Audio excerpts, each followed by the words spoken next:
Hi, I'm really happy to be today here with Huna Flash, who I met in person for the first time, not this last weekend, the weekend before in Glastonbury at Burning Mask, which was amazing. How are you doing, Huna? Because you have been on a mammoth tour, haven't you? I'm doing okay. I was prompted the other morning, the other day by one of the Hunas to say, you should document a little bit while you're on the road. And at 4 o'clock in the morning, I made a little post just to say how exhausted I was. I saw and that one, yeah. But not doing pretty good today. Had a good rest, and we've got another day or two of rest and a little bit of movement to prepare. But I'm doing good, thank you. Good to be with you. Yeah, it's just so lovely to connect, and there's nothing like when you meet people in person. So we've spoken a little bit before, but meeting you in person in Glastonbury and seeing you share some of your stories with the other Hunas and everything was a really, really magical experience. And the Burning Mask events are just phenomenal. Can you talk people through a bit behind why you're doing the Burning Mask and the intent behind them? For a number of years, many elders, leaders of the tribal leaders and leaders of indigenous nations have pulled back from sharing and going to festivals and things because of the abuse of substance and these kinds of things, and abuse of the plant medicine, drugs and alcohol and all of that.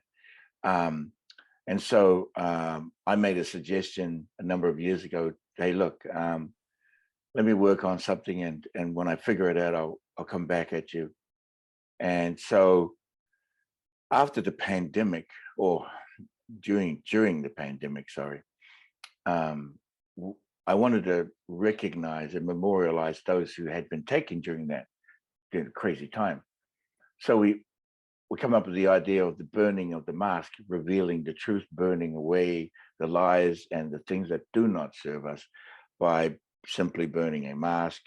And we had that burning of the mask and kind of a ceremony live on Facebook 2 years ago.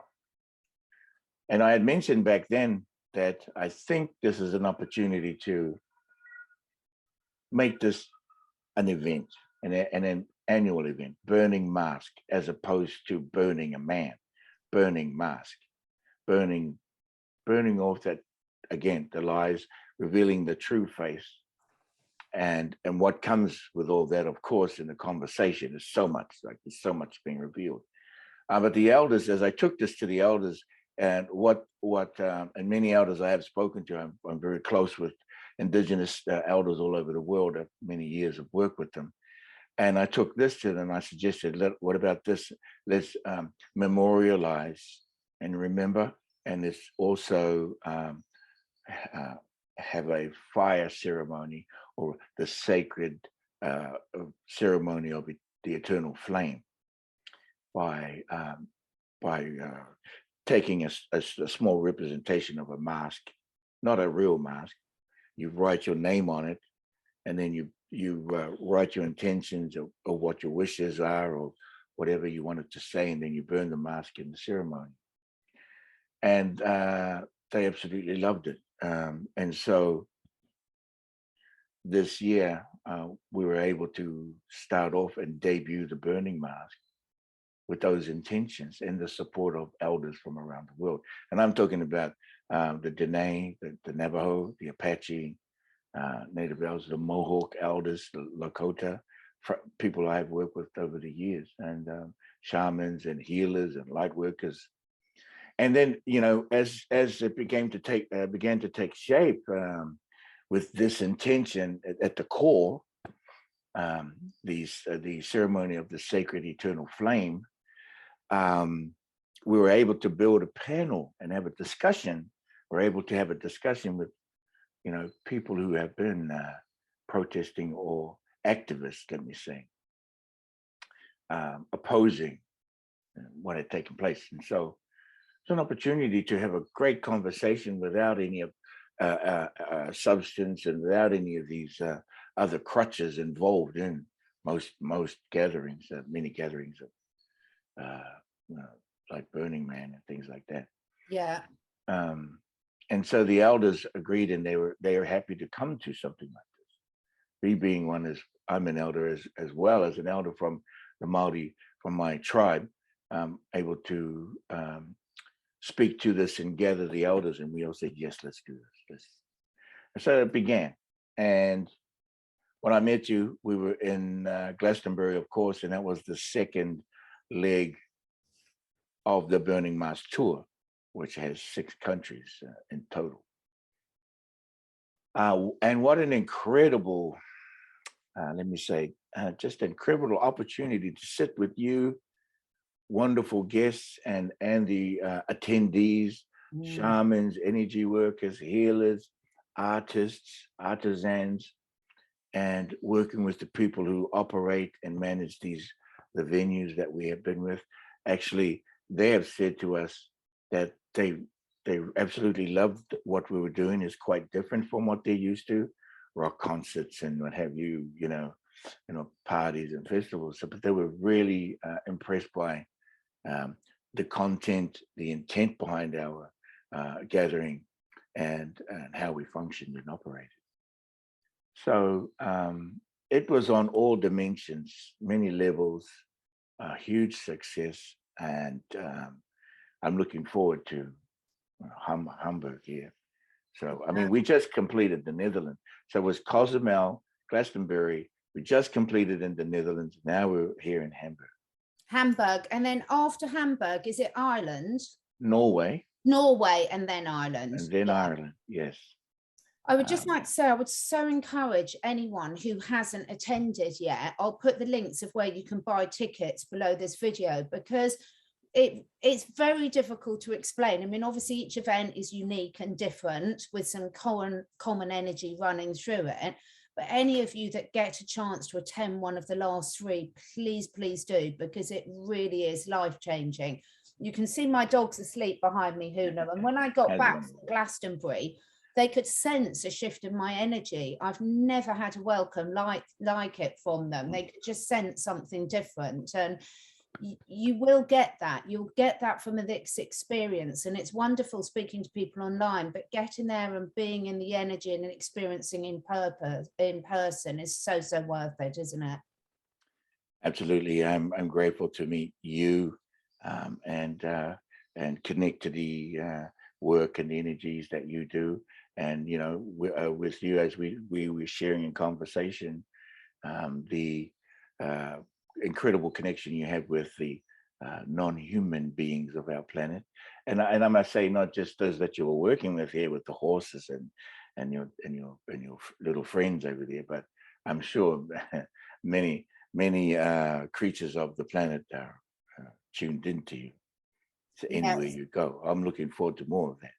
It's just absolutely wonderful. I feel like a very old Snow White when I go out, because there's just creatures everywhere. So, but going back to one of the things that I think a lot of people aren't necessarily aware of, Huna, is could you explain to us what is a Huna? Because I met some beautiful Hunas at your event. So what does a Huna symbolize? The text itself simply means one in the many and many in the one. Hu is a singularity. It's also spoken in the Mongolian language as hu, or hu, meaning a human, a single human. Na, and the sound of na, which is in my language, they're both from the Lemurian language. Na means many. And so we have one and we have many, and we have many in the one. And now this is referring to mostly not just this human understanding, one light inside of many, many lights inside of one, and recognizing one's sovereignty as well as part of the collective, but also as the collective is part of the one. All can be Huna. Now, the process and the initiation of the Huna is known as the seal, which is refers to the source element ascension light.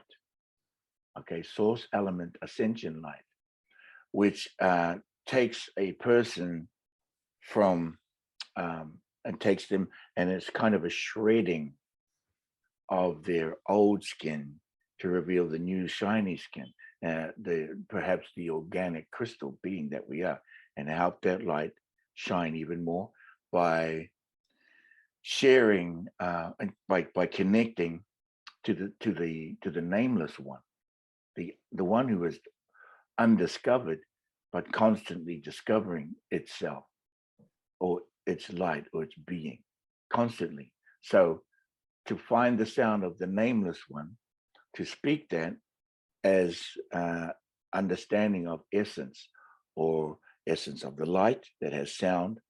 It's making sound because there is an action happening, right? So the seal is like,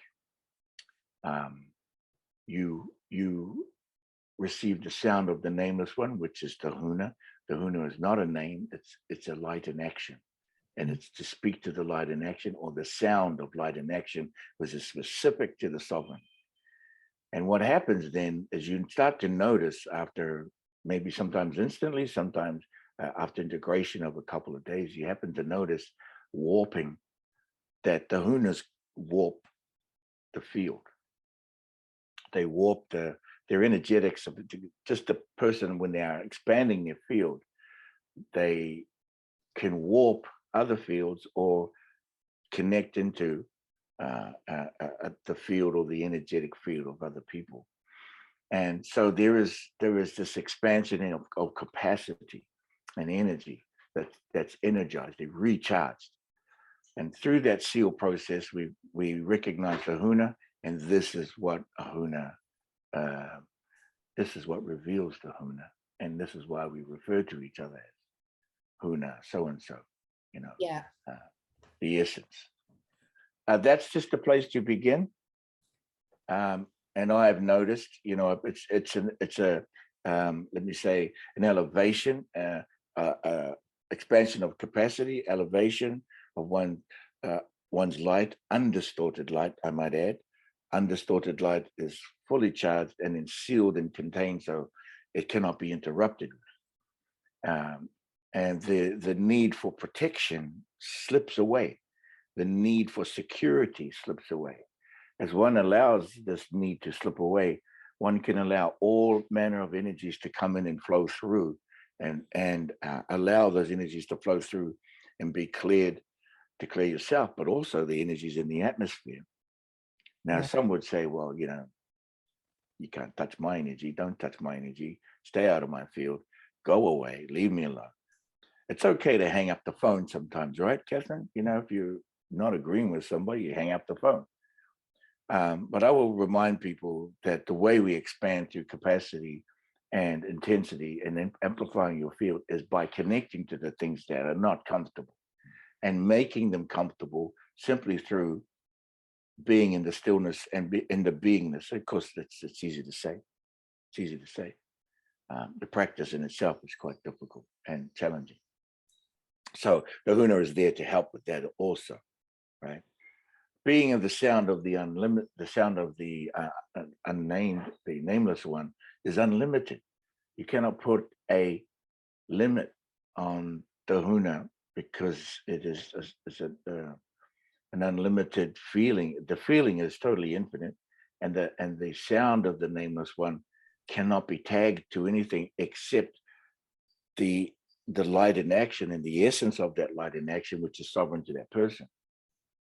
Now, finding that sound is a process that I take you through, finding that connection and going through the entire process, which takes about an hour, sometimes longer. If we're having a good time, it's usually longer,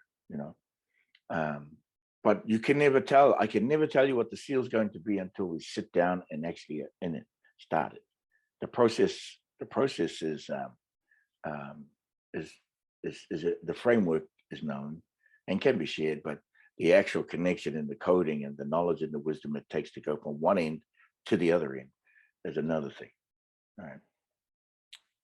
Wow. I don't even know if that explains it all. No, it does. I'm just sort of deep in thought and absorbing it all. And I think, this is the thing, is that it's so important that people start to experience some of these things if it resonates with you yourself, because there's always a deeper connection we can have. And one of the problems that we've experienced in modern society is this lack of connection with ourselves, lack of connection with nature, lack of the connection with other people.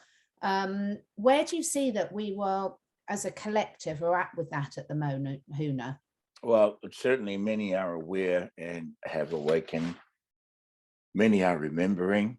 If you are seeing the dolphins and the whales in your journeys during your sleep time, you are awakening. You are awakening. Okay, you are becoming aware. This means that Lemuria is arising again. It is already here, in my understanding, and that helps. That's been happening in the awakening process of the planet. Now, we're saying that the planet's awareness is about 80% now. We spoke of this a year ago, so there's still quite a process to get through the last 20-odd%, or let me just say, the next level of feelings, right? And pushing, not just pushing up and pushing back, pushing through was a word that's been shared. And as we're pushing through, and as you're awakening, I think people, at different levels, awakening at different levels, receive, in my understanding, some kind of solvency. Solvency. That was a word that also popped up in the Burning Master. I think it was at Glastonbury. Yeah. Solvency. Everything becomes balanced. It balances out. Does the shadow know that it's doing work for the light?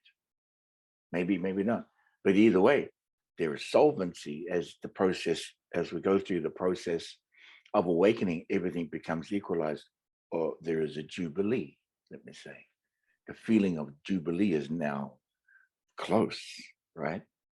I don't know if many understand that Jubilee, but it's as this release is happening and the freedom and liberation is there, there's an underlying current that is still trying to hold things back, but there is also this stronger feeling of a Jubilee right on. It's a bit of a cliffhanging moment right now. It's kind of teetering. We're at a teetering, right? Yeah.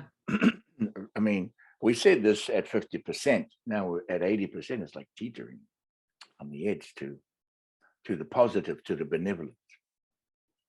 I won't say abundance. What sometimes I say is E times 4 equals MC cubed, which is referring to, of course, the equation of relativity.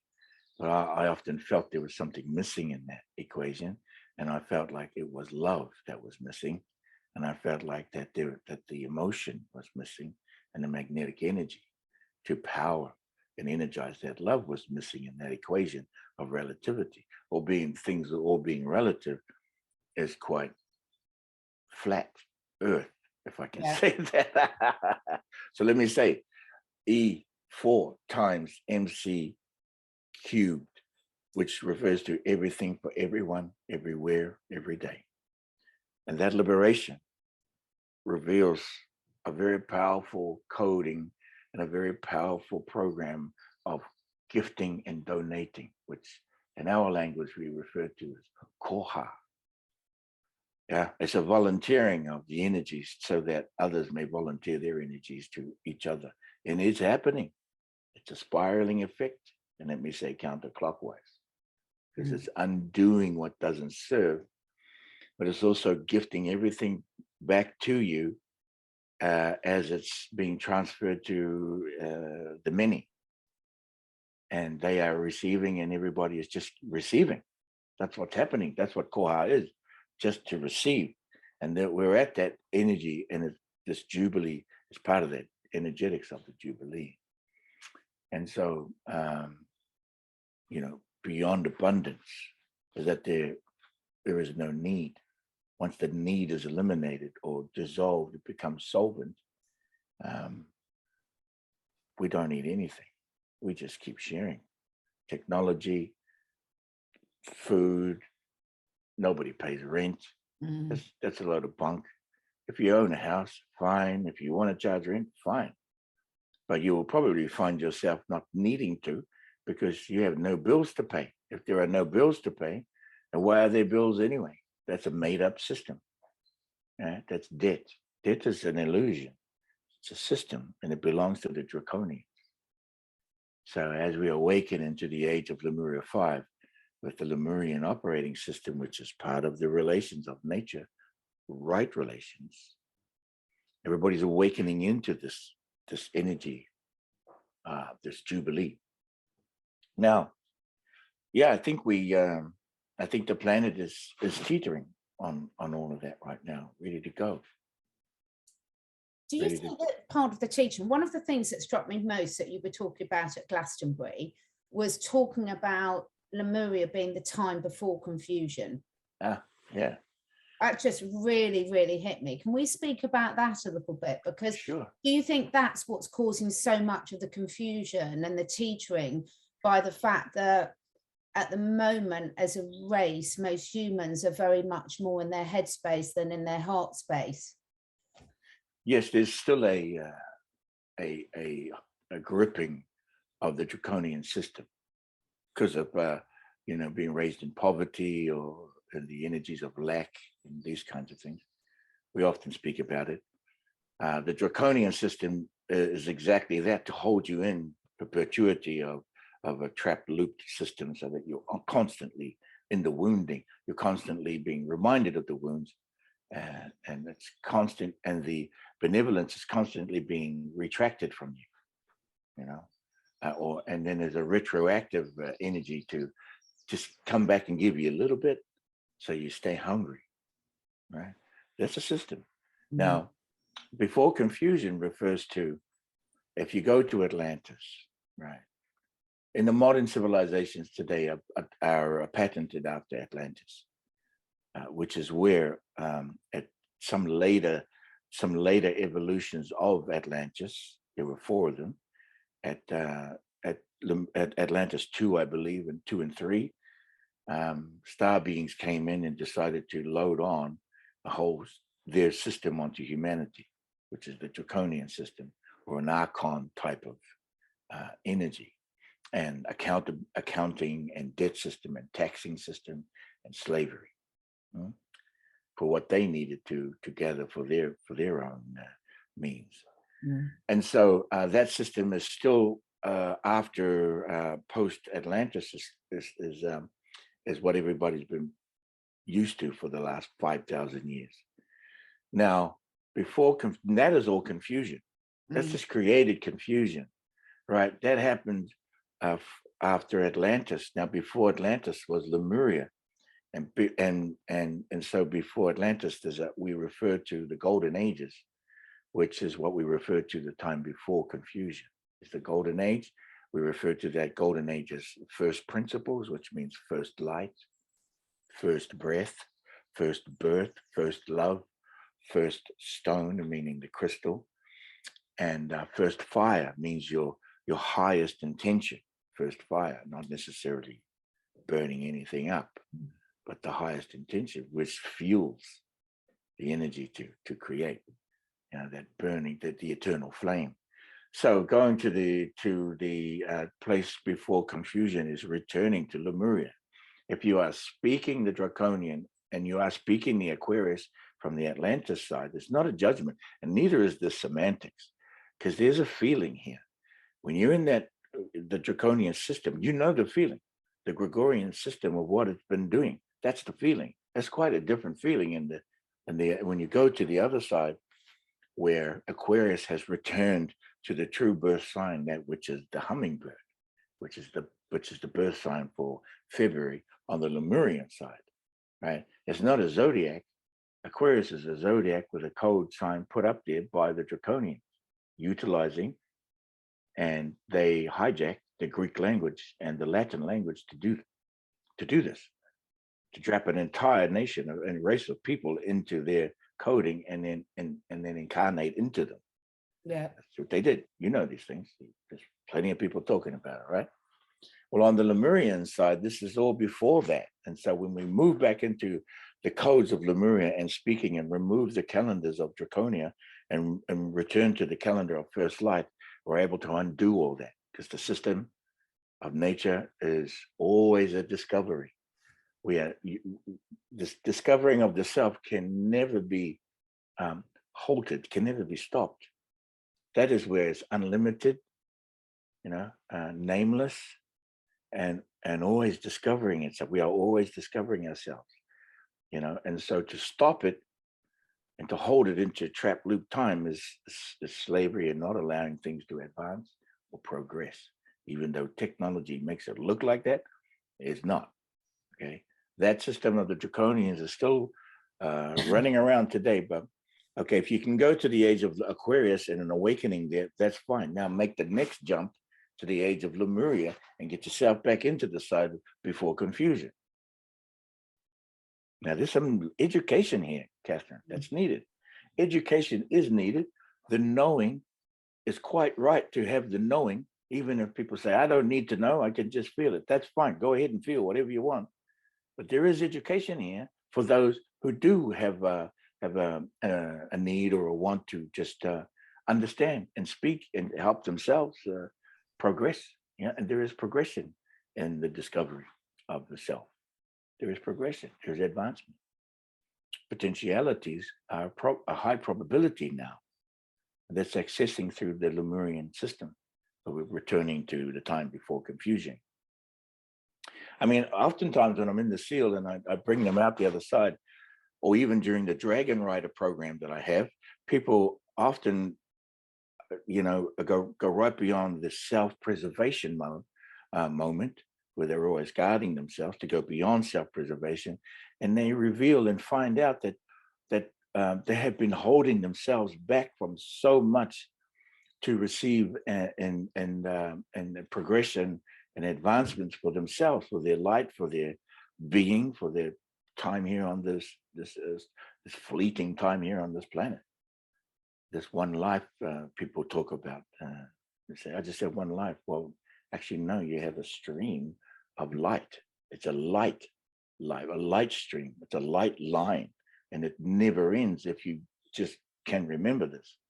It's not a loop. It's just a straight line of progression, always going up, always evolving up. So the before confusion is to share some of this knowledge and wisdom, to bring things back before it got confused.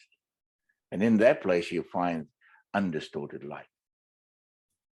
Yeah, it's amazing. There's so much in there. There's so much for people. I think people will need to go back and re-listen to that a couple of times, because it's this confusion that causes so much angst in people and wasted energy, isn't it? Because that's the frustration of people. They don't know what to believe, which way to turn, what actual actions they should be taking and living their own lives. And there's all these questions that we're hearing so much of at the moment, but there's a vibration of such high frustration behind all those questions. Does that make sense? Yeah, spinning in their own tracks there. Yeah, Catherine, they're just spinning in their own,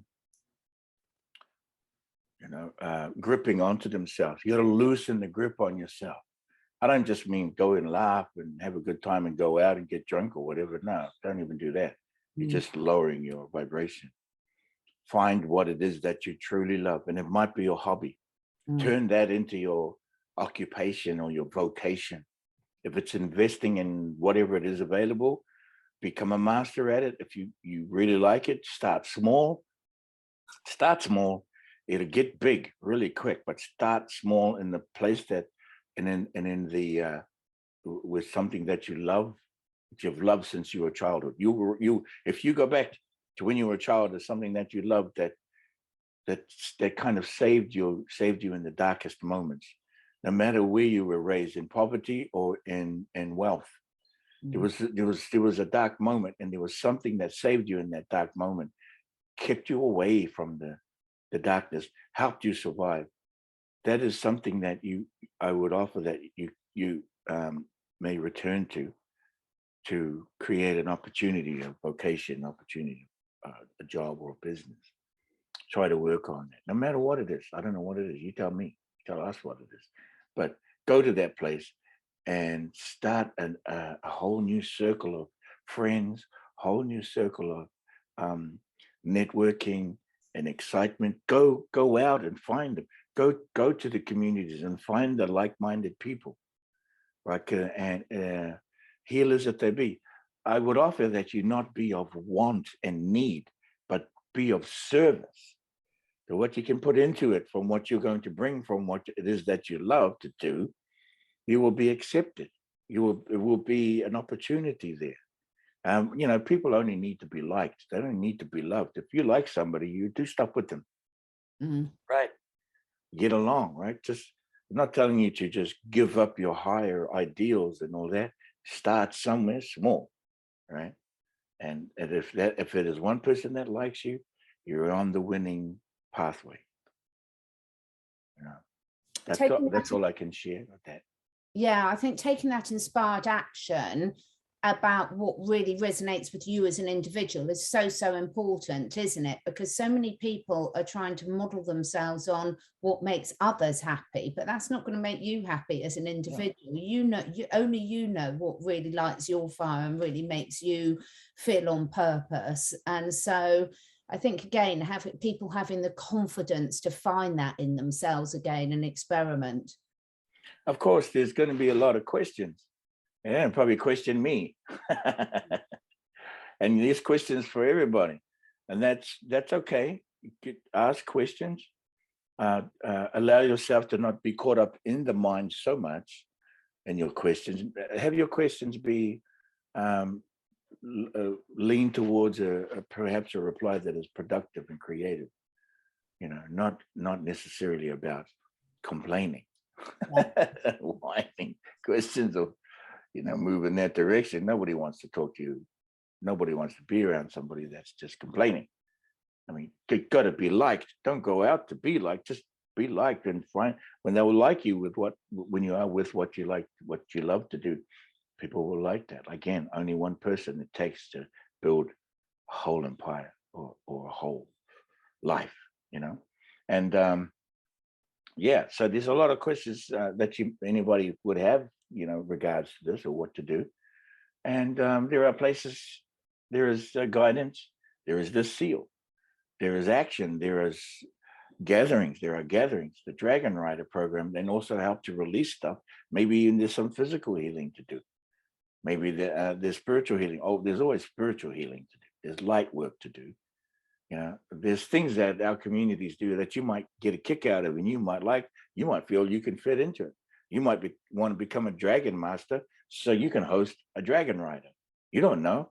Yeah, I mean, just kind of test the ground and be curious. If it is something that you're very interested in, but there is guidance out there for these questions that come along. Yeah, the Burning Mask is a great place for questions like that, as you know. It's a fantastic place for questions, and it's a fantastic place to show a different perspective and to feel a very supportive energy. And you hit on a very important point there, I think, Huna, about everything's an energy exchange. So if you're putting out and asking questions from a needy place or a complaining place, then that's what you're going to get back. Whilst when you really open yourself up to pure curiosity, like a young child does, a young child is curious about everything, a young animal, and when you allow yourself to step back into that, you get a completely different flow back to you, don't you? Incredibly so, and people can see even more depth and dimension within you. They get to see that, they get to feel it show up, and they get to feel it. Then they get more proactive. They get more proactive with you, and they can able to connect with you in many dimensions in the quantum field. You may not realize it, but in the quantum field and in your energetic field that surrounds you, there is so much wisdom and knowledge with you, and you just may not remember and just need to be reminded. Burning Mask is a great place for that. I got to say, most of the things we're doing, Catherine, is a great place, to trigger your memory, and everybody is so far finding their way through it. And yeah, it will be successful if you open yourself. There's a word, there's the phrase that came out. Every burning mask has got a phrase. So here's a funny one for you. On our way to the Netherlands, with the location of the burning mask was in a place called Huna or Houda, and in a little township is called Ruvik, or Rivik. I'm not quite sure how to say it, but in Dutch, but Ruvik. And so when I'm driving along there and I see all these waterways and these channels, and I'm thinking frogs, right? I'm thinking toad, and I'm driving around going, rivet, rivet, rivet. So I'm thinking of the frog, and in the Lemurian understandings, the frog medicine, which is Cambo, and the other, poisonous frogs, we refer to that as the tongue of the dragon.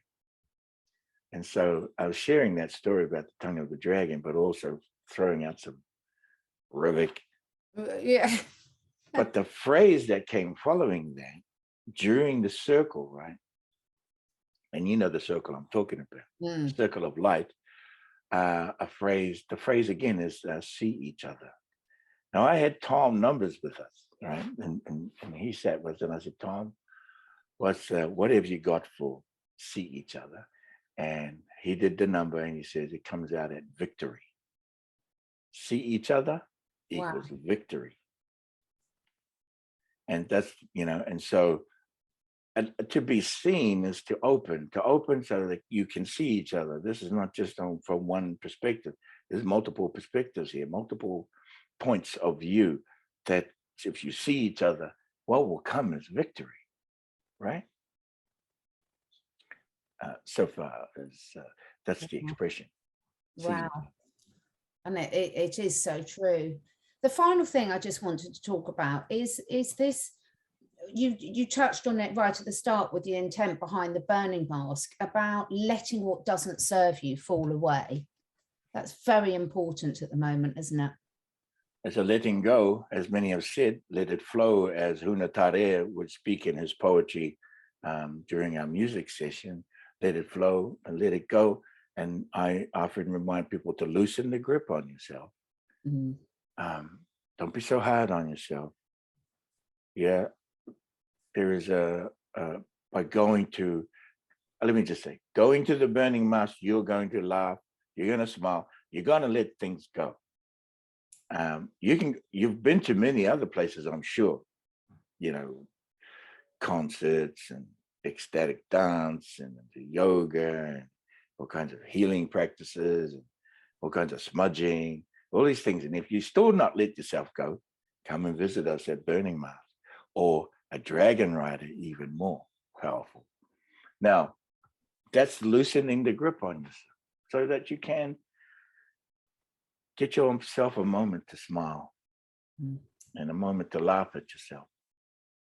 Be a little bit vulnerable here, okay? Vulnerability is a very powerful superpower. Vulnerability with patience, very, very strong superpower. Once you grasp a hold of this, it emanates out into the field, and people like that. People really like that. And they gravitate towards you. You're not looking for anybody and looking for something to help or guide you. It just comes to you. So vulnerability and patience. Your grandmother told you about this patience thing, right? Maybe your mother did, your father. Have patience. Okay, they say have patience, but how do you have patience, right? How do you actually actualize it? And yeah, well, it's challenging. So, but if you're attending some of the things we're doing, I will share that with you, a pathway to it. That's just amazing. Yeah. So what's the best way for people to get hold of you, Huna, and find out about all these amazing things that you're offering? You can go to my website, hoh.earth. Okay, hoh.earth. Yeah, I'll put the link below, everyone. You can go to my YouTube channel, House of Huna, Huna Flash and House of Huna. And we're on social media, on my Facebook. I still use Facebook. Funny enough, it's gotten better. they're not bothering me anymore. Something happened. Maybe we overran their system. But anyway, I've got, there's a lot of action happening there. So my Facebook is Mauta Taki, my Instagram, and I still use Instagram. Yeah. That's Huna Flash on Instagram. And yeah, you can email if you want to know some stuff, the admin@hoh.earth. Yeah. Okay, brilliant. Can I just let you know what's going on? Yeah, please do. Yeah. We just added in some things for Hamburg that we didn't have at Glastonbury. And we've been getting inquiries for more seals. So we've got seals happening here in Germany. If you're from Germany or if you're in the area, there is the seal happening. There is a Dragon Rider program, which is a very powerful program to take you on an elevator ride to the bottom and back up again to the harmonic frequency. It reveals the very shiny frequency. That's happening at the end of this week. We get more details on that because we just threw it in there. People were asking. And yeah, so if you're from Germany or near us, this is the best opportunity. And Burning Mask, of course, is this weekend, June 18th and 19th. We have the locations we can share with you in a little bit, Catherine. That's amazing. Thank you so much. I always learn so much from you, Huna. I really do. And I think what really impressed me so much as well is seeing the lovely calmness and light from the other Hunas as well that you had present. You know, there's a consistency there that you can't fake. It's just very genuine. Yes, a very powerful lesson of patience and vulnerability. And of course, everything is a challenge. Everyone has their challenges. And so I am so grateful for their expertise and their mastery in these things here, and the support that they are bringing to the Burning Mask. So thank you for you as well, Catherine. Shown great poise and grace and patience, and